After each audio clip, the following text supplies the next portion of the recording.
اور یہ یاد رکھیں بعض حاجی ایسے ہوتے ہیں کہ جب مکہ پہنچتے ہیں تو وہ اسے اپنا کمال سمجھنا شروع کر دیتے ہیں کہ یقیناً ہم با کمال ہیں تبھی تو اللہ نے ہمیں یہاں بھجوایا ہے یا بلایا ہے، تو دوسرے لوگوں سے ہم شاید افضل ہیں، تو وہ بے پرواہ سے ہو جاتے ہیں، چہرے پہ ہنسی ہے، مسکراہٹیں ہیں، موبائل تیار ہیں کہ جب سیلفیاں بنیں گی کعبۃ اللہ کے سامنے، طواف کی یوں بنا رہے ہوتے ہیں، ویڈیو چلا رہے ہوتے ہیں، اور کسی کو کال کر لیتے ہیں، کہتے ہیں دیکھ میں یہ چل رہا ہوں۔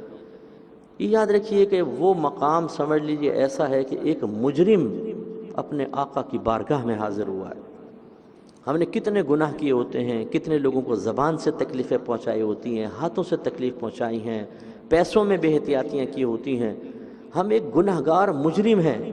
مجرم جب عدالت میں پیش ہوتا ہے تو ہنستا ہوا نہیں ہوتا، اگر ہو تو اس کو کہتے ہیں یہ بے حیا انسان ہے، بہت ڈھیٹ مجرم ہے۔ تو ہمیں ڈھیٹ نہیں ہونا ہے۔ جتنی ندامت، جتنی شرمندگی، جتنی عاجزی ہمارے اندر ہوگی، اللہ کی رحمت اتنی ہی تیزی سے متوجہ ہوتی ہے۔ تو چہرے پر ندامت کے آثار، اگر رو سکے تو رو پڑیں، آنسو نکل آئیں کہ میں ایسے رب کی بارگاہ میں آ گیا ہوں کہ میں تو اس قابل ہی نہیں تھا کہ میں یہاں تک پہنچ پاتا، اللہ نے اپنے فضل، اپنے کرم سے مجھے بلایا ہے اور میرے لیے گناہوں کے ختم کرنے کا اہتمام فرمایا ہے۔ یہ مقام شکر ہے، یہ مقام تکبر نہیں ہے، یہ بے پرواہی اور غفلت کا مقام نہیں ہے۔ تو بڑے سر جھکا کر روتے ہوئے، فرسٹ ٹائم حاضری تو ایسی ہونی چاہیے۔ اب کلو جدید لذیذ، ہر جدید لذیذ ہوتا ہے۔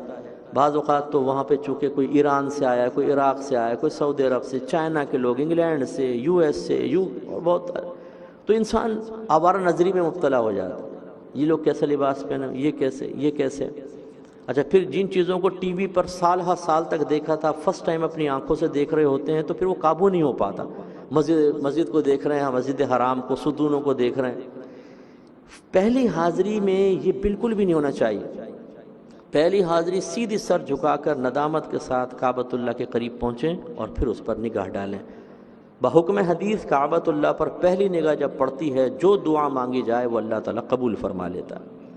بعض لوگ پوچھتے ہیں مجھ سے صاحب کون سی دعا مانگیں؟ میں عرض کرتا ہوں کہ درود پاک پڑھیں، اپنے آقا کے لیے دعا مانگیں۔ میرے آقا محتاج نہیں، لیکن یاد رکھیں جو اپنے آقا کے لیے دعا مانگتا ہے اللہ تعالیٰ اس کے رسول اس کو غنی کر دیتے ہیں۔ ہم وہاں پر جا کر بہنیں جو ہیں، دیکھیں ہمارے آقا بڑے وسیلہ ہیں اللہ کی بارگاہ میں ہمارے لیے۔ سرکار کے وسیلے سے تو ہمیں رب ملا ہے، سرکار کے وسیلے سے سب کچھ ملا ہے۔ تو اس حبیب کے لیے جب آپ دعا کریں گے تو اللہ کی رحمت تیزی سے متوجہ ہوگی۔ جیسے کوئی سیٹھ اپنے بچے کو گود میں لیے ہو اور آپ کو سیٹھ کی توجہ چاہیے تو سیٹھ کی تعریف کرنے کے بجائے بچے کی تعریف کر دیجیے گا، اور ایک بسکٹ کا پیکٹ بچے کو دیں اور اس کو پیار کر لیں، وہ خوش ہو جائے گا باپ کو، بھی میرے بچے کو کتنا پیار کیا ہے اس نے۔ اور آپ بچے کو نظر انداز کریں اور سیٹھ کی تعریفیں کرتے رہیں، اس کو اتنا اچھا فیل نہیں ہوگا۔ اللہ تعالیٰ اثرات قبول کرنے سے پاک و صاف ہے۔ بلا تمثیل میں نے ایک مثال دی ہے، جب اللہ تعالیٰ کی طرف متوجہ ہیں بڑی بات ہے، لیکن اس کے حبیب کا خیال کریں، ایسے مقام پر اپنی تمام خواہشات کو قربان کر کے اس کے حبیب کے لیے زیادہ اللہ کی رحمت متوجہ ہوگی۔ درود شریف پڑھ دیں، اس کے بعد اور دعائیں بھی آپ مانگ سکتے ہیں، مانگ لیں۔